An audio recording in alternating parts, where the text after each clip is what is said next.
I was thinking, is this it? Right? And then suddenly 2015, it was around that age, right? My mom passed away. I was, 20. Yeah, 20, exactly 20 years old. My mom passed away. I got this call. They were living in the other city, right? I had no connection with them.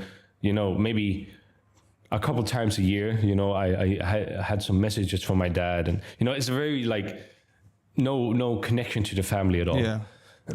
And this is typically Swedish. I think because Swedish is one of the loneliest countries. There've been studies that over the 50% of the population is in single households or single person households. So it's very lonely people. And I was one of those 50%. And, I got this call. She was having something called aneurysm, which is like a, how would you say, it's not a stroke, but very close to it. And it can be caused by different factors. One of them is alcohol. Then we have nicotine, and we have stress. And then it can be genetic. I think all those boxes were checked for her.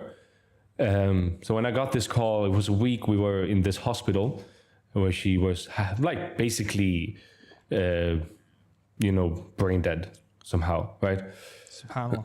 This week were very, very, tumbling for me, or like it really changed me, because I realized that life is so short and so fragile, and you can live today, tomorrow you're not here, just as my mom. It was a true reality check, and I had this confrontation with myself that, this atheistic, materialistic, hedonistic way of life, I could not use that to survive in that environment. I could not. I think that's when I started to realize, all right, whatever I'm doing is I'm way off. I need to reevaluate myself. I need to start asking questions, because I think I was afraid for asking questions like, why are we here? What if there's a creator? What if, because that would, in consequence of that, it would lead to a religious path somehow, right? And I hated religion, so I couldn't go on that path. So I think that's what's the turning point, where I started asking these questions. I started meditating, it was huge back then in Sweden. It was a trend. All these apps came out. So I thought maybe that's a way of getting this spiritual connection. So I would say the journey was, all right, atheist, right, to agnostic, and going deep more into more spiritual realm of life, So that's what's the route I was taking.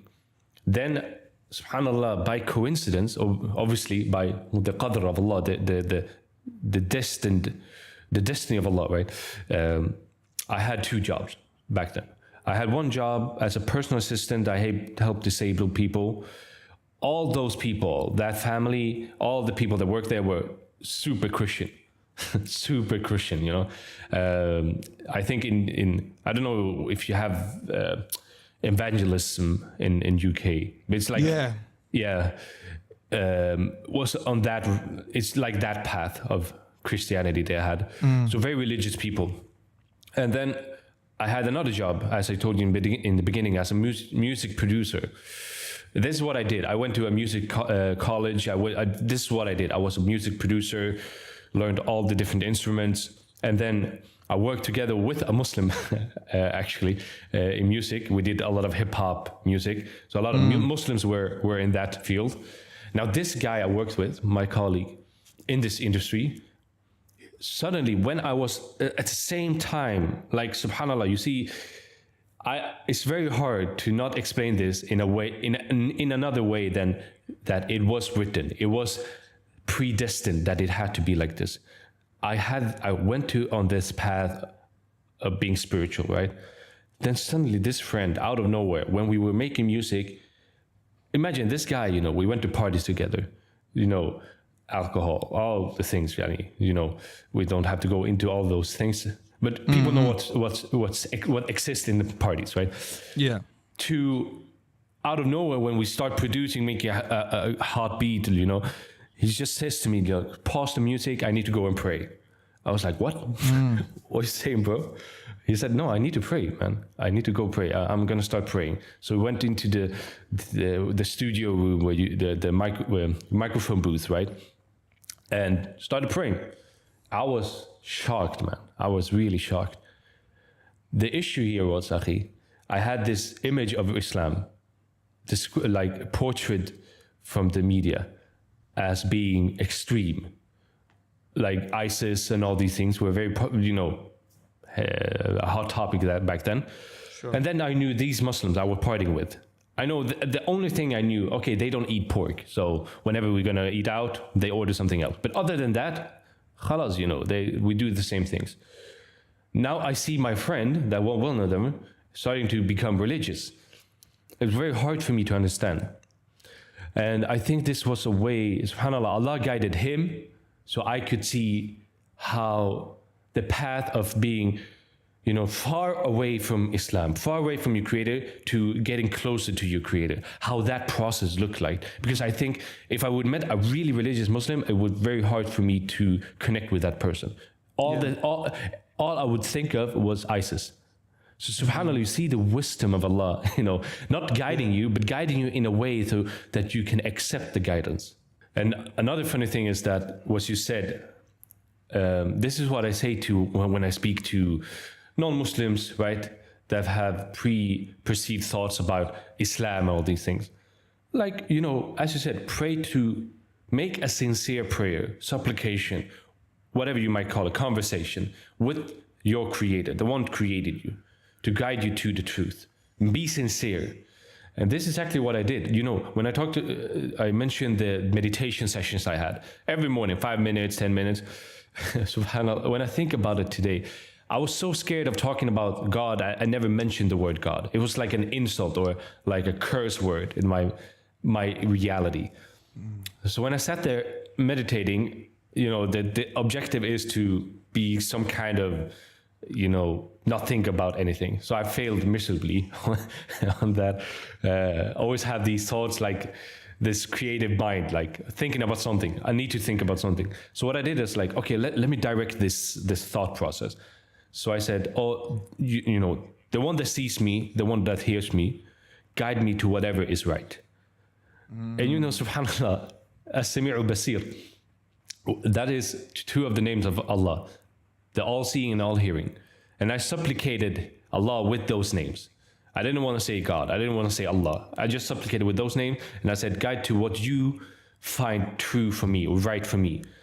So I didn't want something that was right for me in my own perspective, because that didn't work out, right, with a hedonistic lifestyle.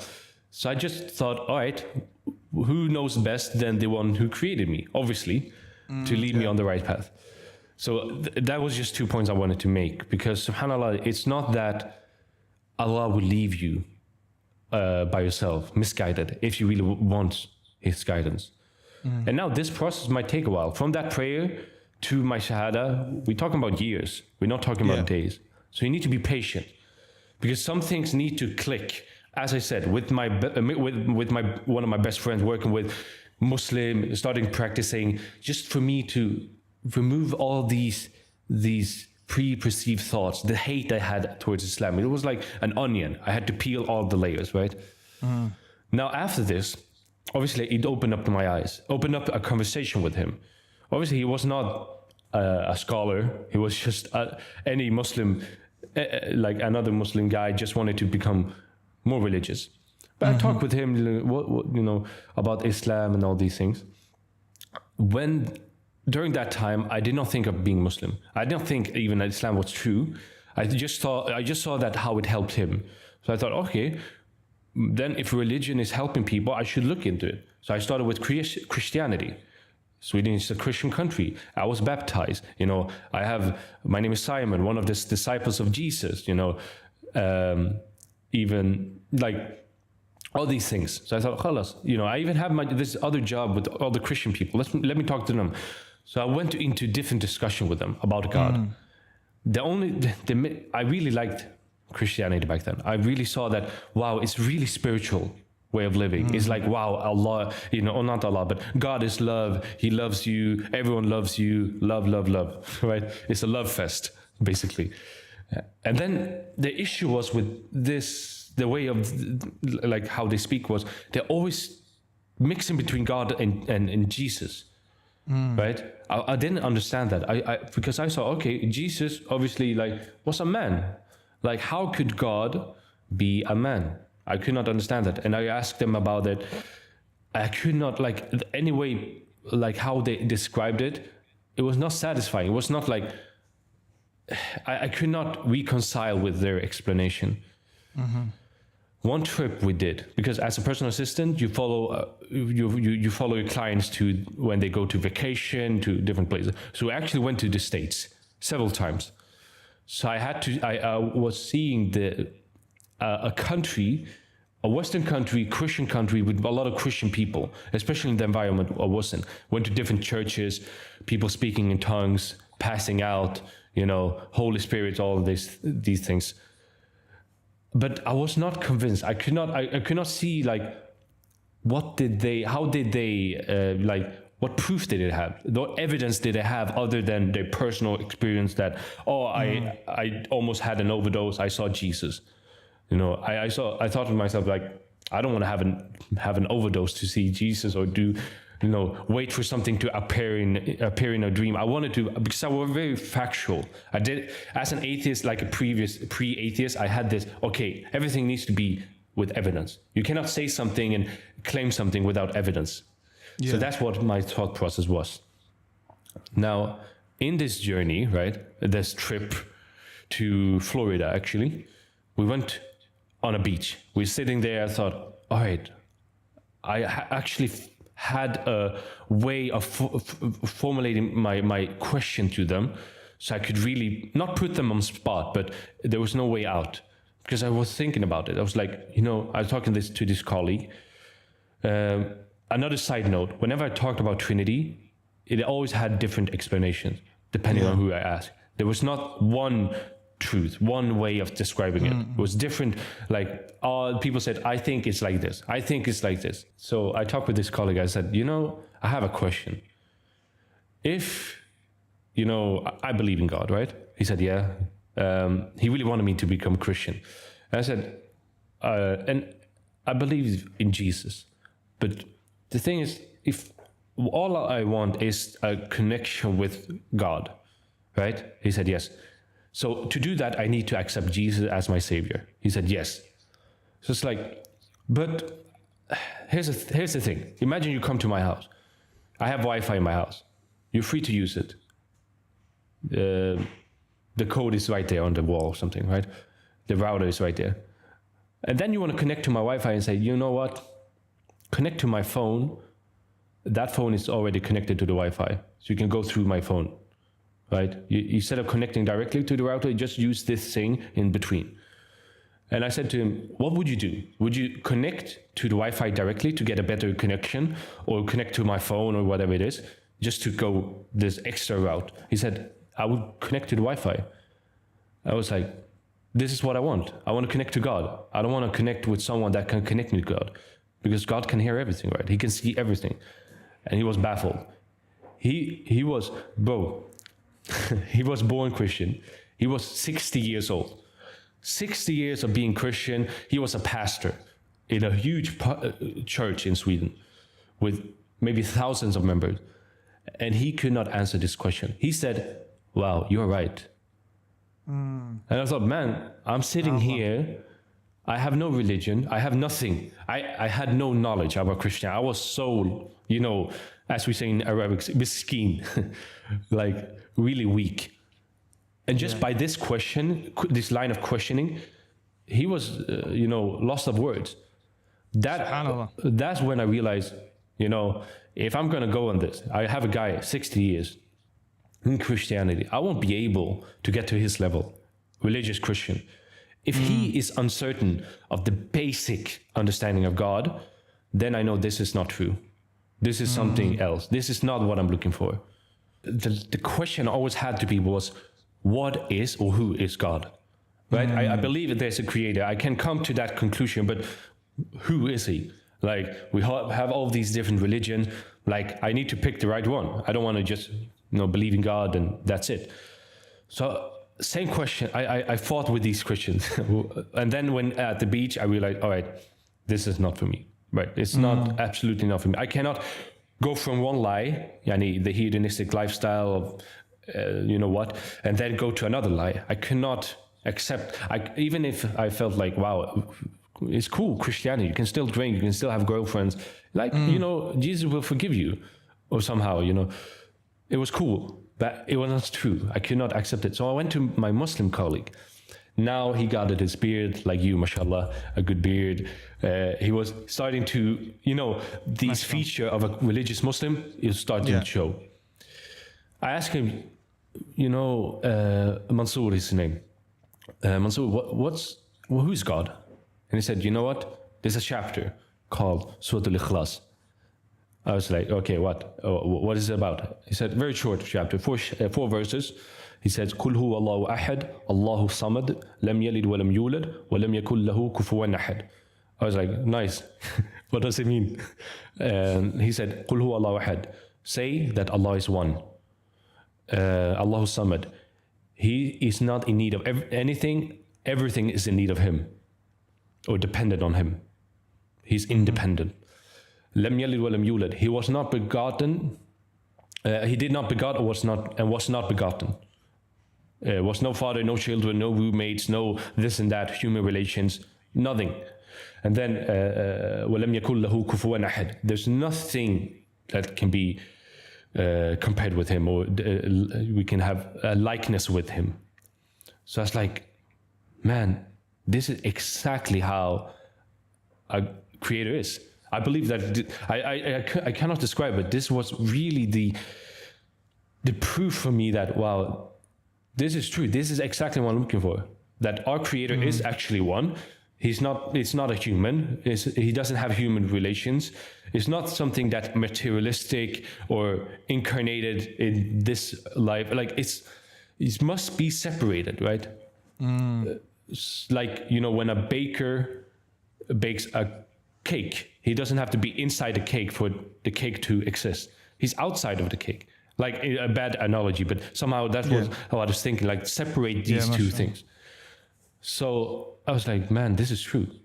It was like different stages, accepting that the lifestyle I had before was not suitable for me, going into the spiritual route, and then accepting that Islam is true. However, there was one layer left. What would people think of me? What would people say about me? Here I am, a Swedish guy, you know, blonde, blue eyes, and I'm gonna be an Arab. What is going to happen, right? It was all these, and obviously, like now as Muslim, we understand that this is the wiswas of shaitan, the whispers of shaitan, trying to misguide you from the truth, or try to make the truth very ugly, beautify all all the lies. Now, in that year, I was struggling. I have an internal battle because this friend Mansour, he knew that I understand that Islam was true. I worked very closely with him. He went to the mosque to pray. Always, went with him in the car, sitting, waiting. He was telling me all these things about Islam. I was like, yeah, I know. I accept it, And 1 year later, after this internal struggle, he actually said one thing that really changed my mind. He was like, Simon, what's weird is in your whole life, or the time I've getting to know you, you have never cared about anyone. The culture, hip hop, music, you are just your own person. I was my own person. I just did my thing. I didn't care about what people would say. I stopped drinking alcohol, even though people was thinking that was weird. Like I was in the club drinking my cup of coffee or Red Bull, just chilling. But now he said, when you find something that is true, a direction of life, suddenly you have all these thoughts. Like this is not you. This is not your way of thinking. I was like, yeah, you're right, subhanAllah. And this made me realize that, okay, this is something trying to push me off. And one day we went on a trip to another town. We were spending a lot of time talking about Islam. Then it was time for Asr, right? Salat al-Asr. Or the time has already passed, but he wanted to pray in the mosque, right? Sure. Not passed, but it was not like in the mosque with the congregation, right? You have one that from the starting time of the prayer to the ending time. So we were somewhere in the middle. Said, okay, I want to pray before it ends, right? And then we went to this big, huge mosque in this city. And when I said, and he drove up, he parked outside, right? Okay, I'm gonna go in. Normal things like you can sit in the car, like you always. And I said to him, you know what? Let me go in. At first, I want to go in and see what it's like, and pray with you just to see how that feels. I'm sitting here meditating every morning. Let me do this and see what's happening. He said, okay, let's go. We went in to the mosque, beautiful mosque, and we went to the place where you do the ablution, the wudu. And he told me, okay, we need to do this before praying, spiritual washing or the ritual wash. And then before we started, he said, Simon, listen, there's one thing I need to tell you. Before doing all these things, you realize that these things are something a Muslim does, like praying and all these things. So before doing it, become a Muslim. Take your Shahada. Otherwise, whatever you do right now, it's not accepted for you. And if you die on this state, you cannot come to God and say that you prayed because you were not Muslim. You didn't testify your faith. You weren't testifying, right? Just pronouncing your faith. What's in your heart? I was like, subhanallah. And I always say this, it was like a storm coming into that room, a tornado of wiswas, all the worst thoughts you can imagine, just at once. Like, subhanallah. I have never felt this. It was like I became sick. You on a train and suddenly you get like sick from all the bouncing and right. I was like seasick somehow, and I was getting fever. I was getting this cold sweat, all these things that happened, all the different symptoms. I was like, what is happening, man? And then suddenly I just had this clarity, 1 second, less split second. Like, Simon, if you don't do this now, you will end up like your mother. She died in the hospital. She had a life. No second of that life was spent in truth for the sake of for her creator, as we know it. Like, he didn't become a Muslim. I know it. She didn't take her shahada. She didn't know Islam. So, do you want to end up that, or even worse? Now you know the truth, but you don't accept it. So I thought, okay, let's go. Let's do it. And he said, okay, say after me, Ashhadu an la ilaha illallah wa ashhadu anna Muhammad Rasulullah. And then, I've heard this from people, this experience where you get like, it's like something, like someone's pouring a bucket of water. Like, all the thoughts just disappeared. Everything I felt, all the cold sweat, fever, it just disappeared. Like this, as soon as I said it, it was like, I don't know how to explain it. It was like, MashaAllah. A transition, a transformation. So that's when I became a Muslim, alhamdulillah. And I prayed with him my first prayer, Salatul Asr. And it was beautiful, alhamdulillah, beautiful experience. Alhamdulillah.